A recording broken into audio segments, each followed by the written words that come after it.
As Mark Fisher stated, it is hard to imagine our future without capitalism. Capitalism can easily imagine a future without us.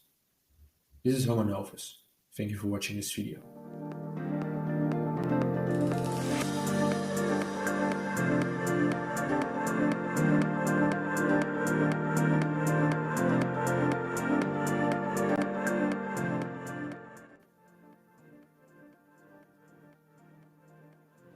See for example the self-scan registers in supermarkets, which made cashiers unnecessary. Some supermarkets still have cashiers, but at some point we know that they will lose their jobs too. People who work into the sector of service industries can feel more comfortable with the situation. But at some point, fate will also come for them. Robots will probably replace all jobs. Ultimately, there is a doomsday scenario. The robots will become aware, see us as inferior, and wipe us out. Fortunately, people like Elon Musk found a solution. We have to merge with technology, so we can stay in charge. See for instance his Neuralink project. Some people are skeptical of this hybridization in technology. They say that it is unnatural to become like a cyborg. They forget that we already are alienated from our nature. The nature which gave us purpose and created the meaning of life. This alienation already came into our culture, but its influence is still small. We can question ourselves. What purpose are we developing towards this? A famous example today is sex.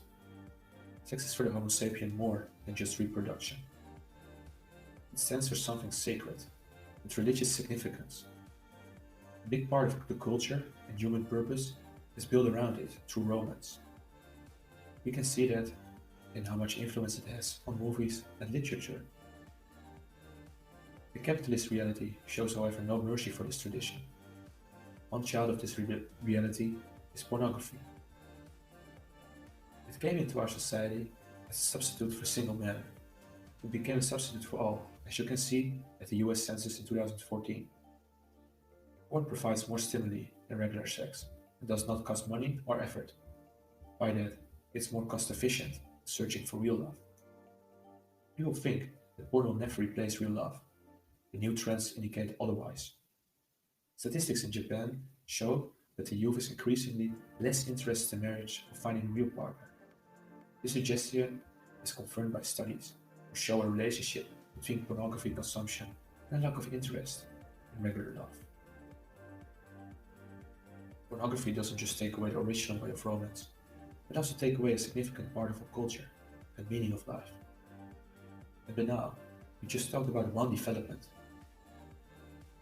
It also happens on things that seem intrinsically good, such as having a prosthesis. People who have lost a leg get a prosthesis as a substitute. But this substitute develops at some point as superior to ordinary legs and will also be replaced by people who don't need them. Physical movement will get a completely different dimension. When that happens with all body parts, sport will for instance disappear as a part of culture, and we are even more alienated. The Mark logic will inevitably lead to such alienation. In this part we will discuss the distinction between processes and values. The free market has been a blessing to the world, as empirical figures show. Many third world countries became through liberal trade more prosperous. So, I'm not a Marxist, I'm not a communist. I believe in the market and in the freedom to have capital. However, it is only the question whether we should stick to the capitalistic reality. This reality that directs, for instance, politics with its capital.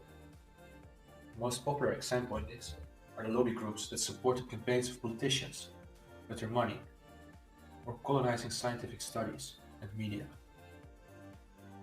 However, I think that is a too materialistic analysis. The main problem is that the ontological reality of politicians themselves is capitalistic oriented. For instance, with quotes as, "It's the economy stupid." But that is not what people are. People search mainly for meaning in life. And they are spiritual beings. For these beings is no space nowadays. thanks to the current metaphysical reality. Marxism has therefore not been successful, because it focuses solely on material outcomes of the capitalistic reality. That while the capitalist reality as ontology must be fought against. There is indeed a metaphysical ideal in the capitalistic process.